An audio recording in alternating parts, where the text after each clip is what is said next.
está con nosotros, así que les damos las buenas noches, la bienvenida, por supuesto, a Lucas Gersi, constitucionalista, a Diego Pomareda, constitucionalista también. A ver, iniciamos de inmediato. Buenas noches, bienvenidos. Muchísimas gracias. Porque, Buenas noches, Ivana. si bien es cierto, la Constitución cumple 30 años, tenemos siempre algunas opiniones y salta sobre la mesa la posibilidad, o por lo menos la idea, de cambiar la Constitución. ¿Qué opinan al respecto de ello? A ver, primero hay que hacer una reflexión sobre los 30 años de la Constitución. Tenemos una Constitución que ha permitido, digamos, tener el proceso democrático ininterrumpido más largo de nuestra democracia, digamos, de nuestro sistema republicano de los 200 años. También una Constitución que es la tercera más longeva ya de los 30 años. O sea, tenemos la de 1860 y la Constitución del 33, pero luego viene la Constitución del 93, así que tiene un tiempo interesante, razonable. Y lo tercero que creo que hay que mencionar es que esta Constitución ha permitido que diversos gobiernos, sean de derecha o de izquierda, puedan poner sus planes de ejecución, sus programas, para que se puedan desarrollar, ¿no? Y en esa línea, entonces, es una Constitución que se mantiene en el tiempo, que ha permitido generar un consenso democrático y que definitivamente también tiene ciertas críticas que invita a la reflexión que tú dices, que es si la debemos de cambiar o no. En esa línea, yo soy o tengo una posición más reformista, que no debemos de partir de cero, que tenemos que reconocer las cosas buenas, como por ejemplo la independencia del BCR, el régimen económico, pero también cuestionar aquellos asuntos que están, digamos, desbordándose, como, por ejemplo, la parte orgánica, que es la relación entre los poderes del Estado, ¿no? Esta sala de máquinas o esta sala de cocinas donde se pelean los órganos, eso creo yo que está, digamos, haciendo agua por todos lados y hay que modificar, hay que reformar y hacerlo de forma democrática. Diego, tu opinión. A ver, yo lo que quiero mencionar es básicamente, estoy de acuerdo fundamentalmente con lo que ha mencionado Diego. En un país con instituciones frágiles y en una región políticamente complicada, celebrar el aniversario 30 de alguna institución de por sí ya es un logro. Y la Constitución Política del año 93 ha permitido que nuestro país se institucionalice, que en nuestro país la política sea más predecible que en décadas anteriores, por curioso que eso pueda parecer, y además ha permitido un incremento muy importante del nivel de vida en nuestro país. Durante la vigencia de la Constitución se ha creado la clase media, el país se ha enriquecido enormemente y además ha disminuido notablemente también la desigualdad. Entonces el desempeño de la Constitución ha sido buena. Antes de la Constitución del año 93, en el Perú prácticamente no había mucha libre iniciativa privada, no había libertad económica, el gobierno planificaba la economía. Es esta Constitución la que inserta al Perú en el mercado y eso es muy positivo. Lucas, pero a ver, ¿es este quizá el momento para hacer justamente cambios en la Constitución? A ver, la Constitución Política del Perú ha tenido muchísimos cambios, más de 40 cambios, y todos los congresos cambian la Constitución, le meten mano de alguna u otra manera a la Constitución. Mi crítica no es que sea demasiado fácil, demasiado difícil cambiar la Constitución, sino al contrario, que es muy fácil. A veces el Congreso cambia la Constitución y la mayoría de ciudadanos ni enterados de que la Constitución se ha cambiado, ¿no? Entonces, claro, la Constitución que tenemos ya no es la Constitución aprobada por el gobierno de Fujimori. Han habido un montón de cambios, han habido reinterpretaciones del Tribunal Constitucional y, por supuesto, podemos mejorar la Constitución. La parte que pienso que debemos mejorar, como bien dijo Diego, es la parte orgánica. Por ejemplo, la Constitución yo creo que comete un error al eliminar la bicameralidad. Creo que comete también un error la Constitución al no diseñar de repente de la mejor manera las relaciones entre Poder Ejecutivo y Poder Legislativo. Claro. La posibilidad del presidente de disolver el Congreso, por ejemplo, es complicada, ¿no? En otros países, cuando se disuelve el Congreso disuelto se mantiene hasta que se escoge el nuevo. No es que hay 6 meses, 7 meses sin Congreso. Es decir, cosas menores. Pero la posibilidad de abrir una asamblea constituyente, como quiere la izquierda un poco más extrema en nuestro país, yo creo que es complicada porque por su naturaleza la asamblea constituyente genera, digamos, un espacio de poder absoluto que puede servir para desmantelar la institucionalidad democrática, ¿no? Entonces, reformar, mejorar y reconocer la vigencia de la democracia en el Perú, que es muy valiosa. Diego, ¿compartes lo mismo con relación a la bicameralidad y que en todo caso es muy fácil hacer ciertos cambios? A ver, la Constitución no es la solución de todos los problemas ni la culpable de todos los males. Eso hay que tenerlo clarísimo. Pero también hay que decir, como se ha multiplicado por 5 el PBI, al día de hoy tenemos un 35% de pobreza, tenemos un 40% de anemia en los niños, entonces hay que ser reflexivos sobre la importancia del régimen económico, pero que eso también tenga un rostro humano y llegue a la ciudadanía. Ahora, concentrándome en el tema de la bicameralidad, yo discrepo, ¿no? Nuestra Constitución tiene un modelo rígido, tiene 2/3 de votos, 87 votos, y tiene que ser en 2 legislaturas sucesivas ordinarias. Para que nos entienda la ciudadanía, es que se vota en un semestre, tiene que haber un periodo de reflexión, y se vota en un segundo semestre. Esa es una vía. La segunda vía es que se vote con una mayoría absoluta de 66 votos y pueda someterse a referéndum, como pasó en el año 2018, que nos hicieron 4 preguntas. A ver, ¿qué es lo que ocurre y qué es lo que pienso yo respecto de, por ejemplo, la bicameralidad, sobre el proceso de aprobación? Como bien sabemos, cerca de 90 congresistas votaron a favor de la bicameralidad y ya se aprobó en primera votación. Justo en este momento, entre enero, febrero e inicios de marzo, estamos en un receso parlamentario. Yo me pregunto, ¿qué está haciendo el Congreso para divulgar, para difundir, para dar a conocer a la ciudadanía, para legitimar esta propuesta? Desde mi punto de vista y de lo que he visto, nada. Entonces, eso es criticable. Los procesos de reforma constitucional deben estar sujetos a esta deliberación pública. Entonces, 87 votos, 2/3, es una votación calificada y además tienes en 2 momentos distintos para que haya un espacio de reflexión.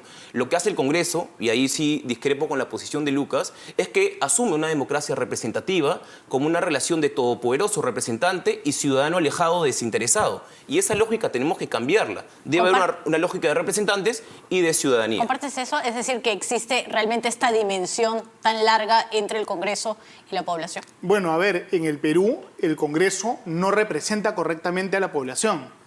Y eso ocurre porque nuestro sistema político está mal diseñado. En otros países, cuando la gente vota por congresistas, sabe por quiénes vota. En el Perú, la gran mayoría de peruanos no vota por ningún congresista, solo vota por símbolos. Nadie utiliza el voto preferencial.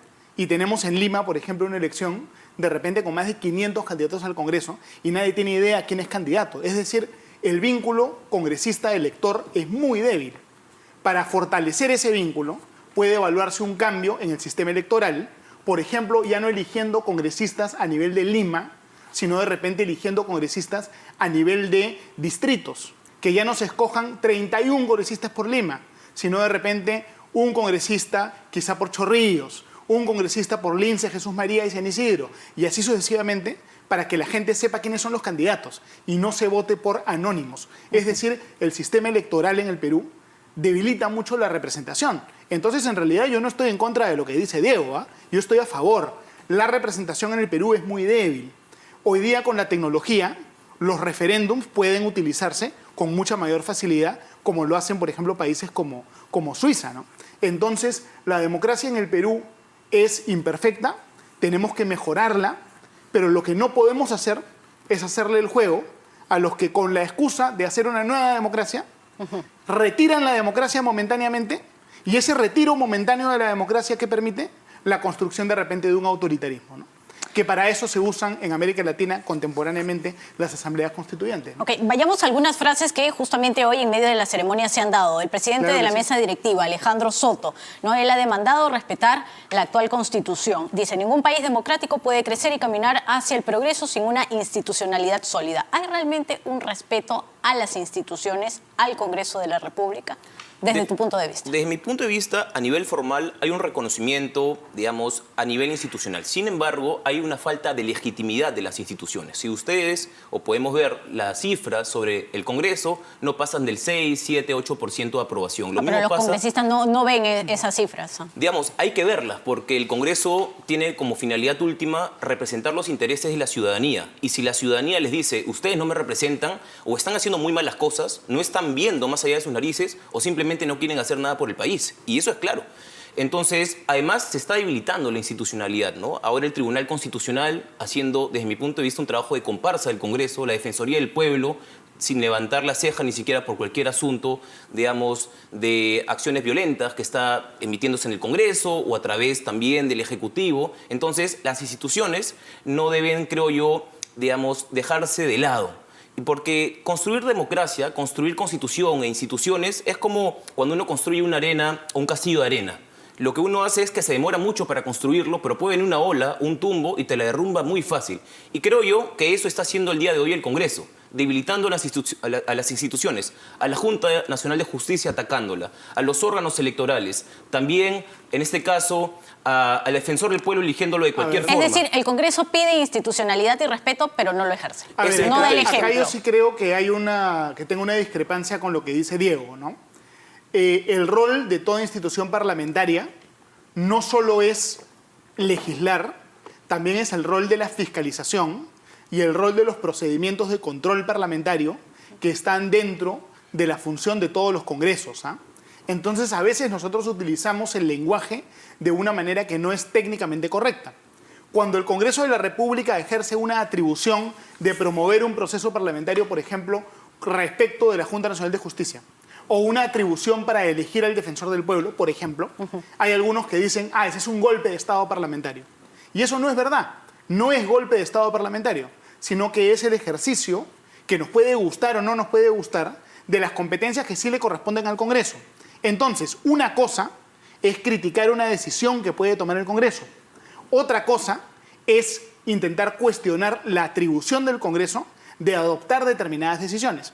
Cuando el Congreso destituye, por ejemplo, a una fiscal suprema, o cuando intenta investigar a la Junta Nacional de Justicia, el hecho de llevar a cabo esos procedimientos no es golpe de Estado, sino que son procedimientos que son parte de la democracia, porque ningún funcionario público está exento del control y de la responsabilidad por sus actos, ¿no? Más bien yo creo que, un problema que ha tenido el Perú ha sido de repente el uso de competencias, pero para dañar el funcionamiento de otros poderes del Estado. Por ejemplo, hay una funcionaria de repente en la Defensoría del Pueblo o de repente en el Tribunal Constitucional o en otra entidad que ya se venció su periodo. Y el Congreso tiene que elegir al reemplazo. Y en lugar de aceptar que ya se venció su periodo, hablamos de defensor del pueblo, con demandas, ¿no es cierto?, impiden que se pueda escoger al que corresponde. Y eso es lo que ha dañado mucho, ¿no? El eso uso en cuanto a incorrecto de las acciones. demandas. Por ejemplo, lo que ha sucedido hoy en el Parlamento de trabajadores de Perú Libre, incluyendo, por supuesto, algunos congresistas protestando dentro de el Congreso de la República. ¿Eso no es también restarle la institucionalidad? Poco decoroso, ¿no? A ver, se los pregunto ya desde el ámbito también un poco del ejemplo que se da, no solo en la forma del trabajo, sino en las acciones dentro del Parlamento. Sí, primero un poco responder lo que decía Lucas, ¿no? O sea, no podemos entender que la democracia es solamente la suma de votos, porque eso genera una tiranía de las mayorías y es muy peligroso en nuestro país. ¿Por qué? Porque si uno vota sin razones, sin fundamento, sin ningún argumento y solamente encuentra excusas, lo que se está haciendo es un abuso del derecho, una instrumentalización de la Constitución para fines particulares. Y eso, desde mi punto de vista, es equivocado. Por ejemplo, Castillo bien vacado, ¿no? Pero en su momento lo quisieron inhabilitar porque dijo que quería cederle mar a Bolivia, algo descabellado. Incluso el Tribunal Constitucional dejó sin efecto esa resolución del Congreso. O, por ejemplo, Junta Nacional de Justicia. No emitieron unos informes administrativos del año 2021, pero el 2021 no dijeron nada, el 2022 no dijeron nada, y recién en el 2023 el Congreso dice, oye, como no presentaste el 2021, pues hay que destituirlo a los 7. Entonces, yo veo eso y digo, esas son excusas, no son razones. Y eso es la democracia material, la democracia de las razones, de los fundamentos. No la democracia de la aplanadora del Congreso, no la democracia de la suma de los votos. Pero respondiendo tu pregunta... Sobre las acciones. Sobre las acciones, que era la pregunta. Yo actitudes. quería un poco responder lo que mencionaba Lucas, que discrepaba sobre ese punto que había mencionado. Pero sobre las acciones del Congreso, todo trabajador del Congreso tiene respeto a su institución, o toda persona que trabaja en una institución pública le merece un respeto. Y si ellos quieren hacer actividades políticas proselitistas, que lo pueden hacer el fin de semana, fuera del horario de trabajo, pero no utilizar el poder político. Pero hay una respuesta a lo que dice Diego, ¿no? No todas las autoridades del Estado, el Parlamento no funciona igual que un juez. Cuando un juez emite una decisión, el juez te fundamenta sus decisiones por escrito. El Parlamento no fundamenta sus decisiones, porque cada parlamentario tiene sus propias razones y no hay tal cosa como una voluntad colectiva. Es decir, uno no puede exigir que la mayoría fundamente porque es una mayoría, porque eso te lleva a algo impracticable y ningún parlamento en el mundo lo hace, ¿no? Por ejemplo, eso no... Entonces, digo, para terminar la idea, digamos, cuando se obtiene una mayoría parlamentaria en un asunto que está sujeto a la votación de la mayoría parlamentaria, no puede hablarse de una tiranía de la mayoría, porque esa es una contradicción en términos. Porque en la democracia es precisamente la mayoría la que gana, resguardando los derechos fundamentales de las minorías, ¿no es cierto? No debe confundirse el rol del Parlamento con el rol de una autoridad administrativa, ni con el rol de un juez. Y el tema concreto es, claro, siempre tenemos que respetar, tener decoro, tener cultura política. En el Perú el problema es que ya la política es muy chicha y tenemos que elevar su nivel. Roles del Congreso de la República, que en estos momentos también están en discusión. Destituir a los miembros de la Junta Nacional de Justicia. Sí, a mí me parece, nuevamente, como venía mencionando... Es su atribución, ¿ah? Está en la Constitución, es su atribución. Sin duda, es una atribución. Artículo 157 de la Constitución dice expresamente que tienen la facultad o la competencia de destituir a los miembros de la Junta Nacional de Justicia. Lo que no dice la Constitución es cómo, cuándo, por qué, por cuáles razones o qué procedimiento. ¿Ok? Pero eso debe estar en el reglamento del Congreso. Eso debería ser una ley orgánica, no puede decir todo. Una ley orgánica de la Junta Nacional de Justicia o, en su defecto, en el reglamento del Congreso.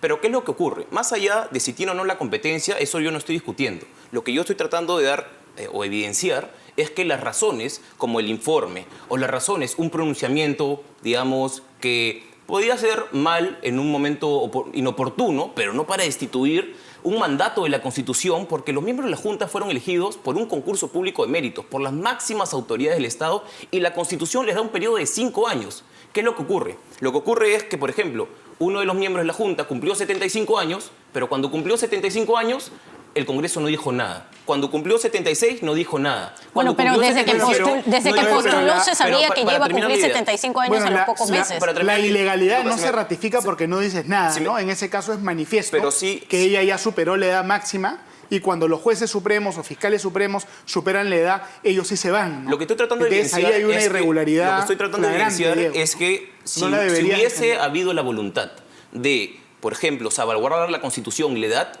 a los 75 años hubieran dicho algo, no esperar 3 años después, cuando justamente la Junta se vuelve incómoda para la fiscal de la Nación, y ahí recién la atacan como excusa, ¿no?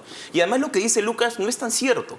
Cuando en el Congreso, y esto lo conozco por mi trabajo en el Congreso, que he estado bastante tiempo, cuando se quiere, digamos, emitir una moción de vacancia, una destitución de, por ejemplo, la Junta Nacional de Justicia, una elección de un defensor del pueblo, todo eso se tiene que documentar, dar fundamentos, hacer mociones que se admiten, mociones que se votan, y tienen que estar las razones, porque hay dos cosas, dos derechos fundamentales esenciales: debido proceso parlamentario y debido proceso material, que es algo que yo sé que Lucas lo reconoce, pero parece que ahora se lo está olvidando. Diego, pero estás haciendo símiles y metáforas entre cosas que no se parecen nada. Una moción de orden del día es un documento mínimo, no se puede comparar con una sentencia. Cuando y cuando hay una votación en el Congreso, los de Renovación Popular votan por una razón y los de Perú Libre por otra, y de repente coinciden, pero las razones son otras. Y en el caso de la Junta Nacional de Justicia, hay varias infracciones que sí probablemente son graves, ¿no? La consejera, la señora de la Junta Nacional de Justicia, que supera la edad límite y no se quiere retirar, de un lado, y de otro lado, el tema del comunicado no es un tema menor, porque los integrantes de la Junta Nacional de Justicia evalúan a jueces y fiscales, y por consiguiente no pueden emitir un comunicado defendiendo a jueces y a fiscales. Hay que tomar en cuenta, además, algunos temas, ¿no? La Junta Nacional de Justicia, su mandato está próximo a vencer. Sí. Es decir, sean o no destituidos por el Congreso, pronto va a tener que haber un nuevo concurso dirigido por el Defensor del Pueblo actual para escoger a nuevos miembros de la Junta de Justicia. Así es. Por otro lado, pero incluso si fueran destituidos, hay accesitarios ¿no? también, ¿no? Pero convengamos que las formas importan, y cierro con la idea, ¿no? Cuando se quiso destituir a los miembros de la Junta, se creó una comisión sumarísima a través de la Comisión de Justicia. En 10 días querían destituirlos. Luego, como no pudieron, apelaron a una comisión de Constitución. Y como no lo lograron, fueron a la subcomisión de acusaciones constitucionales. O sea, es atacar por atacar, sin razones fundamentadas, desde mi punto de vista, sin perjuicio de ¿Compartes eso? No del todo. No del todo. A ver, acá a veces hay vacíos legales, pero la existencia de unos vacíos legales no hace que el Congreso pierda la potestad constitucional que tiene. Yo no estoy cuestionando Entonces eso. El Congreso tiene que integrar ese vacío. ¿Cómo lo integra? Buscando respetar el derecho fundamental al debido proceso. Me está dando la razón, entonces, o sea, es lo que estoy mencionando desde el inicio. En este caso que tú mencionas, se citaron como a 20 especialistas. El doctor Samuel Abad y la mitad de los constitucionalistas del Perú fueron a dar su opinión. Entonces, No es cierto que haya sido un proceso pues atropellado, exprés, para decapitar a las personas. Fue un proceso que tuvo sí todo importa, un sí trámite. importa el proceso, sí importan las razones, sí importan los fundamentos. Claro. El proceso es una cosa, Claro. La motivación y las razones es otra. Porque la naturaleza del procedimiento parlamentario es diferente que un proceso administrativo o judicial. Entonces, esa es la diferencia que hay que destacar, pero estos ya son detalles de repente muy jurídicos, ¿no? Ahora, desde la Junta Nacional de Justicia se ha hecho la solicitud, además, se le ha solicitado al Defensor del Pueblo convocar una comisión especial, justamente para elegir a los nuevos claro. miembros. Sí. Eso, ¿cómo lo toman desde el punto de vista de cada uno de ustedes? Yo pienso Lucas? que hay un defecto en la manera como se escoge a los miembros de la JNJ en el Perú. ¿Por qué? La JNJ es importantísima. No solo nombra, ratifica, destituye a jueces y fiscales, sino que además nombra, destituye, ratifica al jefe de RENIEC y al jefe de la OMPE. Es decir, esta junta tiene el poder, el control sobre el sistema de justicia y sobre el sistema electoral. Importantísimo. ¿Cómo se escoge? En un concurso público donde participa el Defensor del Pueblo, el presidente del Tribunal Constitucional, el Contralor, representantes de colegios de abogados, representantes de facultades de Derecho y representantes de los propios jueces y fiscales. Y yo creo que este modelo de concurso puede generar conflictos de intereses. ¿Por qué? Jueces y fiscales escogen a quienes luego sancionan a jueces y fiscales. Y abogados escogen a quienes luego determinan el sistema de justicia. Es decir, deberíamos tener de repente un modelo que no tenga tanta posibilidad de conflictos de interés, ¿no? Hay que reformar este sistema, no es el más transparente. Desde mi punto de vista, y bueno, yo ahí discrepo nuevamente con Lucas en el sentido de que la meritocracia es un valor fundamental para la elección de altas autoridades. La fórmula que ha funcionado en nuestro país para tener las mejores personas dentro de los cargos públicos es la de concentración de forma de elección. Es decir, si solamente un órgano elige al Tribunal Constitucional, desde mi punto de vista, en los últimos 20 años eso ha generado consecuencias negativas. Es decir, un órgano que elija a todos los órganos o a todas las personas de, por ejemplo, del Tribunal Constitucional. Está siendo muy ingenuo. Desde mi punto de vista, cosas que han funcionado bien es el BCR, por ejemplo, el directorio, donde hay una fórmula conjunta, donde está el Ejecutivo en y el eso Congreso. Totalmente de acuerdo. Que se Déjame escoge igual que el terminar, por BCR, favor. la JNJ. Déjame terminar para llegar a la Eso es, idea. que se O sea, escoge igualito. una cosa es lo que se está debatiendo en el Congreso, que los miembros de la Junta Nacional de Justicia deberían de ser elegidos inclusive políticamente por el Congreso, que es algo que yo rechazo rotundamente, sino lo que genera es que Lucas tiene la inquietud del conflicto de intereses solo respecto de un órgano público, un titular, un órgano No, te he público, mencionado en varios respecto de órganos, los 7 que hacen un concurso público. Y además, ¿quién dirige el concurso público? La Defensoría del Pueblo. Lo que hacen estos titulares de las máximas autoridades del Estado son básicamente determinar los criterios. A ver, hago un paréntesis ahí porque Sí, sí. además quiero sumarle lo siguiente para continuar ampliando y escuchándolos a cada uno de ustedes. Gladys Echaíz presenta un nuevo proyecto de ley justamente para que una nueva entidad pueda reemplazar a la Junta Nacional de Justicia. Ya, habría que revisar los términos del proyecto de ley. A veces se cambian los Pero a nombres grosso y no modo- se cambia el fondo, ¿no? Ok. Digamos, no he revisado el proyecto, quizá Diego lo pueda Sí. ampliar, pero solo quiero aclarar algo de lo que yo estoy mencionando. Cuando nosotros tenemos un concurso público que se realiza por este grupo de gente, Es que esto no es un son tema... las máximas esto no autoridades es- del Estado, no las son- máximas autoridades de todo el Tribunal Constitucional. Diego, Defensoría- eso es falso. ¿Cómo que no no? son las Está- máximas autoridades del Estado. Por supuesto que sí. Son representantes de Artículo 35 universidades. de la Constitución, por representantes favor. de universidades que no son máxima autoridad de nada. Y lo mismo con los representantes de colegios de abogados. Es un sistema donde intereses privados ejercen función pública y eso se presta al conflicto de interés. Tú mismo has dado la respuesta. Deberíamos tener un sistema más transparente como el del BCR. El sistema del BCR es, de repente, el presidente nomina, el Congreso confirma con una supermayoría. Eso es mucho más transparente que el sistema actual, donde pueden participar demasiados intereses privados, ¿no? Es endogámico. Jueces y fiscales nombran a quienes luego van a sancionar a jueces y fiscales. Y abogados litigantes nombran a quienes luego nombran a los jueces que le dan la razón en sus casos. Es decir, es endogámico, no es transparente y este sistema hay que discutir cómo lo mejoramos, ¿no? Y Diego, Sí, sin de duda. Desde verdad, mi punto de vista, siempre de acuerdo contigo en la mayoría, ¿ya? Sí, sí, sí. Pero tienes que darte cuenta de algo y los oyentes de RPP van a entender, un concurso público no te garantiza imparcialidad. Lo que Los pasa es que concursos el públicos gran se pueden problema- amañar y se amañan, ¿no? El Todos gran- los días, todo el El gran problema es que, ¿cuál es el espíritu o el principio detrás de esta elección? Que sea un concurso público de méritos donde evalúe las trayectorias, donde evalúe, digamos, cuáles son sus perfiles académicos, sus perfiles de experiencia y además que sea de forma imparcial y con veedores. Lo que Lucas está apelando es a un modelo más político, ¿no? Y yo creo que ese modelo no ha funcionado, como también ha pasado en la Superintendencia Nacional de Educación. Había un modelo meritocrático de elección a las personas del Consejo Directivo, pero se apela a un sentido de representantes para que justamente los méritos, justamente la trayectoria y lo que va a generar un mejor servicio para los ciudadanos no se está valorando. Pero bueno, como tú decías, Lucas, también al inicio, las instituciones tienen que tener su tiempo para desarrollarse, para ir reformándose y para tener una mejor, digamos, performance. Entonces, dejémosle un rato, un tiempo a la Junta Nacional de Justicia que se ha creado recién en el 2018. Esta es una primera composición y démosle tiempo para que un segundo concurso podamos ir mejorando en el andar. A ver, yo creo que debemos ser honestos.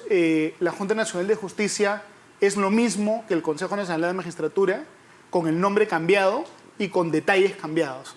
Pero el concepto básico de la institución es fundamentalmente el mismo. Inclusive hay que ir un poco más allá, ¿no es cierto? En el Perú los jueces permanentemente son sometidos a evaluación por esta Junta y eso puede afectar su imparcialidad porque le da mucho poder a la Junta respecto de los jueces.